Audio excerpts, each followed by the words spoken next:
اور میں نے اپنی تند مزاجی پر کافی قابو کر لیا۔ ان کی حلیمی صرف اپنی خوبیوں تک ہی محدود نہیں تھی، بلکہ اپنے سے چھوٹوں کو عزت دینا بھی ان کی عادت میں شامل تھا۔ ان کے برتاؤ اور سلوک میں یہ بات نظر آ جاتی تھی کہ کوئی شخص بھی خامیوں سے خالی نہیں ہے، یہاں تک کہ افسر بھی، لیڈر بھی، رہنما بھی۔ وہ بہت بڑے دانشور تھے۔ ایک کمزور سے شریر کے اندر ان میں بچوں کی سی معصومیت تھی۔ مجھے وہ ہمیشہ سائنسدانوں میں سنت نظر آتے تھے۔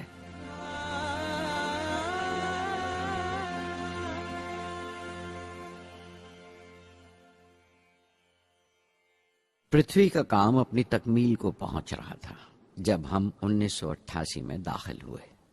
25 فروری 1988 صبح 11:23 پر پرتھوی کی پہلی پرواز واقع ہوئی۔ ہمارے ملک میں وہ ایک ایتہاسک موقع تھا۔ پرتھوی صرف ایک سرفیس ٹو سرفیس میسائل ہی نہیں بلکہ آئندہ آنے والی تمام قسم کی میسائل کا بنیادی نقشہ بھی تھا، فیوچر کا ماڈیول تھا وہ۔ پرتھوی نے ہمارے آس پڑوس کے ملکوں کو دہلا دیا۔ مغربی یعنی ویسٹرن ملکوں کو پہلے تو حیرت ہوئی، پھر غصے کا اظہار کیا اور پابندی لگا دی انڈیا کے لیے کہ وہ ایسی کوئی چیز باہر کے ملکوں سے نہ خرید سکیں جو ان کے میسائل پروگرام میں استعمال ہو سکتی ہو یا کام آ سکتی ہو۔ میسائل کی ایجاد میں ہندوستان کی خود مختاری نے دنیا کے تمام ترقی یافتہ ملکوں کو پریشان کر دیا۔ اگنی کی ٹیم میں 500 سے زیادہ سائنسدان شامل تھے۔ اگنی کی پرواز 20 اپریل 1999 طے پائی تھی۔ لانچ کی تمام تیاریاں مکمل ہو چکی تھیں اور حفاظت کے لیے یہ فیصلہ کیا گیا تھا کہ لانچ کے وقت آس پاس کے تمام گاؤں خالی کرا دیے جائیں۔ اخبارات اور دوسری میڈیا نے اس بات کو بہت اچھالا۔ 20 اپریل پہنچتے پہنچتے تمام ملک کی نظریں ہم پر ٹکی ہوئی تھیں۔ دوسرے ملکوں کا دباؤ بڑھ رہا تھا کہ ہم اس تجربے کو ملتوی کر دیں یا خارج کر دیں، لیکن سرکار مضبوط دیوار کی طرح ہمارے پیچھے کھڑی رہی اور کسی طرح ہمیں پیچھے نہیں ہٹنے دیا۔ پرواز سے صرف 14 سیکنڈز پہلے ہمیں کمپیوٹر نے رکنے کا اشارہ کیا۔ کسی ایک پرزے میں کوئی خامی تھی، وہ فوراً ٹھیک کر دی گئی، لیکن اسی وقت ڈاؤن رینج اسٹیشن نے رکنے کا حکم دیا۔ چند سیکنڈز میں کئی رکاوٹیں سامنے آ گئیں اور پرواز ملتوی کر دی گئی۔ اخبارات نے آستینیں چڑھا لیں، ہر بیان نے اپنی اپنی طرح کی وجوہات نکال لیں۔ کارٹونسٹ سدھیر دار نے ایک کارٹون شائع کیا جس میں ایک خریدار کچھ سامان دکاندار کو واپس کرتے ہوئے کہہ رہا تھا، اگنی کی طرح وہ بھی نہیں چلی۔ ایک کارٹون میں دکھایا گیا کہ سائنسدان کہہ رہا ہے، سب ٹھیک تھا، سوئچ بٹن نہیں چلا۔ ہندوستان ٹائمز کے کارٹون میں ایک نیتا رپورٹر کو سمجھا رہا ہے، ڈرنے کی کوئی بات نہیں، یہ بڑی امن پسند اہنساواد کی مثال ہے، اس سے کوئی مرے گا نہیں۔ قریب 10 روز دن رات کام چلا میسائل کی درستی پر، اور آخرکار سائنسدانوں نے ایک نئی تاریخ طے کی اگنی کی پرواز کے لیے۔ مگر پھر وہی ہوا، 10 سیکنڈ پہلے کمپیوٹر نے رکاوٹ کا اشارہ کیا، پتہ چلا ایک پرزہ کام نہیں کر رہا ہے۔ پرواز پھر ملتوی کر دی گئی۔ ایسی بات کسی بھی سائنسی تجربے میں ہو جانا عام بات ہے، غیر ملکوں میں بھی بہت بار ہوتا ہے، لیکن امید سے بھری ہوئی قوم ہماری مشکلیں سمجھنے کو تیار نہیں تھی۔ ہندو اخبار میں کیشو کا ایک کارٹون چھپا جس میں ایک دیہاتی کچھ نوٹ گنتے ہوئے کہہ رہا تھا، میسائل کے وقت گاؤں سے ہٹ جانے کا معاوضہ ملا ہے، 2-4 بار اور یہ تجربہ ملتوی ہوا تو میں پکا گھر بنوا لوں گا۔ امول بٹر والوں نے اپنے ہورڈنگ پر لکھا، اگنی کو ایندھن کے لیے ہمارے بٹر کی ضرورت ہے۔ اگنی کی مرمت کا کام جاری رہا۔ آخر کار ایک بار پھر 22 مئی کی تاریخ اگنی کی پرواز کے لیے طے پائی۔ اس کی پچھلی رات ڈاکٹر اروناچلم، جنرل کے این سنگھ اور میں ڈیفنس منسٹر کے سی پنت کے ساتھ چہل قدمی کر رہے تھے۔ پورے چاند کی رات تھی، ہائی ٹائیڈ کا وقت تھا اور لہریں گرج گرج کر خدا کی عظمت کا نام لے رہی تھی۔ کل اگنی کی پرواز کامیاب ہوگی یا نہیں، بار بار یہی سوال ہمارے دماغ میں گونج رہا تھا۔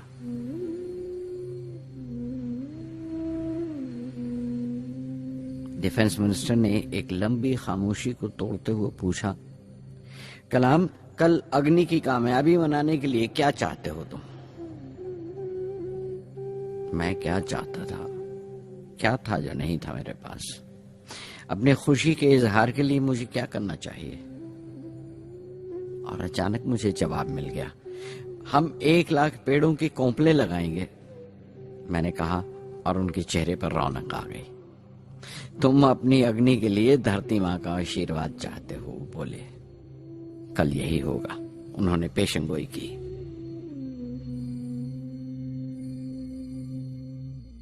اگلے دن صبح 7:10 پر اگنی لانچ ہوئی۔ قدم قدم صحیح نکلا۔ میزائل نے جیسے ٹیکسٹ بک یاد کر لی ہو، جیسے سبق یاد کر لیا تھا۔ ہر سوال کا صحیح جواب مل رہا تھا۔ لگتا تھا ایک لمبے خوفناک خواب کے بعد ایک خوبصورت صبح نے آنکھ کھلی ہے۔ 5 سال کی مشقت کے بعد ہم اس لانچ پیڈ پر پہنچے تھے۔ اس کے پیچھے 5 لمبے سالوں کی ناکامیابی، کوششیں اور امتحان کھڑے تھے۔ اس کوشش کو روک دینے کے لیے ہندوستان نے ہر طرح کے دباؤ برداشت کیے تھے، لیکن ہم نے کر دکھایا جو کرنا تھا۔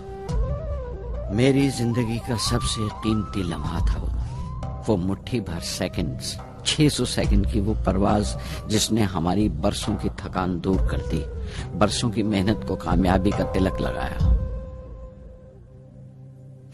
اس رات میں نے اپنی ڈائری میں لکھا، اگنی کو اس نظر سے مت دیکھو، یہ صرف اوپر اٹھنے کا سادھن نہیں ہے، نہ شکتی کی نمائش ہے۔